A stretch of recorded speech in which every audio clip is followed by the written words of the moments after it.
Assalamualaikum warahmatullahi wabarakatuh. Saya Gita Pujamelia dengan NIM 2200029273. Nah, di sini saya akan membahas sedikit tentang penyakit tifus atau demam tifoid berdasarkan perilaku higieni masyarakat. Nah, yang pertama, kita perlu ketahui dulu prevalensi insidensi rate yang ada di dunia tentang penyakit tifus ini. Nah, di sini demam tifoid ini menginfeksi antara 11 sampai 20 juta orang setiap tahunnya di seluruh dunia. Sekitar 128.000 hingga 161.000 kematian. Demam tifoid ini umum terjadi di Asia Tenggara, Asia Selatan, dan di Afrika. Nah, kemudian perkiraan CFR yang dikumpulkan pada pasien non bedah ini adalah sebanyak 0,9 di wilayah Asia dan 5,4% di wilayah Afrika.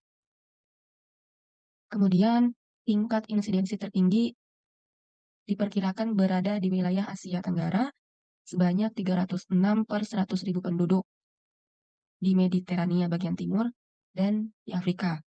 Kemudian pada tahun 2018 ini terdapat 5 negara yaitu Liberia, Nepal, Pakistan, Samoa, dan Zimbabwe dengan perkiraan insiden demam tifoid ini yang tinggi lebih dari 100 kasus per 100.000 orang per tahun. Prevalensi demam tifoid yang ada di Amerika Latin adalah sekitar 150 per 10.000 tahun. Nah, sedangkan di Asia ini jauh lebih tinggi, yaitu 900 per 10.000 tahunnya.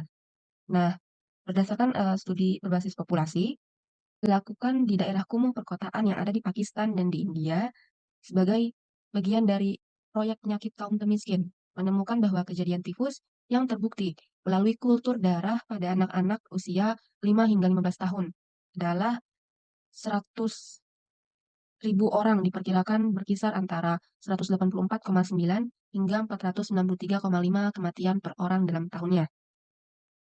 Nah, kemudian prevalensi insidensi rate yang ada di Indonesia. Ini sekitar 350 sampai 810 per 100.000 penduduk. Artinya setiap tahun ada sebesar 600 sampai 1.500.000 kasus demam tifoid.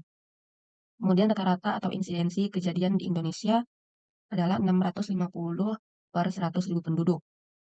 Hampir seluruh wilayah endemik, insidensi penyakit tifus terjadi terutama pada anak-anak berusia 5 hingga 19 tahun. Sekitar 81,7 orang per 100.000 penduduk. Kemudian, prevalensi demam tifoid yang ada di wilayah Jakarta mengalami fluktuasi dalam beberapa tahun terakhir. Berdasarkan data terkini, prevalensi demam tifoid diperkirakan mencapai 100 per 100.000 penduduk pada tahun 2022. Sedangkan yang ada di Jawa Barat, prevalensi kasus demam tifoid sebesar 2,41% dengan kasus tertingginya itu ada di Kabupaten Karawang. Nah, kemudian setelah kita mengetahui prevalensi, insidensi, dan rate yang ada di dunia dan di Indonesia, kita juga perlu mengetahui faktor-faktor apa saja yang mempengaruhi prevalensi di dunia dan di Indonesia itu tinggi. Nah, yang pertama itu, penyakit tifus ini merupakan penyakit multifaktorial. Yang artinya ini, ada faktor yang dapat mempengaruhi terjadinya penyakit demam tifoid. Seperti contohnya ini kebersihan diri, kemudian kebersihan lingkungan. Faktor lingkungan yang mempengaruhi terjadinya penyakit tifus ini dapat diamati pada perumahan yang tidak memenuhi syarat, yaitu seperti ketersediaan sumber air bersih, tersedianya jamban sehat, dan tempat pembuangan sampah dan limbah rumah tangga.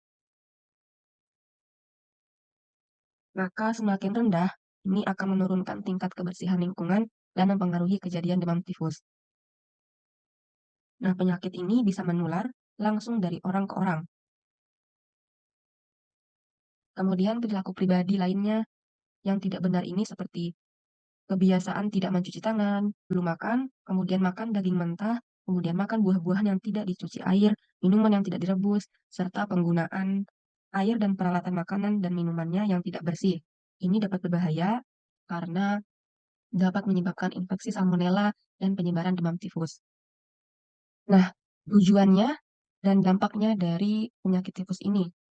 Saya mengambil penyakit tifus ini, tujuannya ini adalah untuk menganalisis hubungan perilaku manusia dan kesehatan lingkungannya dengan kejadian demam tifoid di wilayah yang terpapar.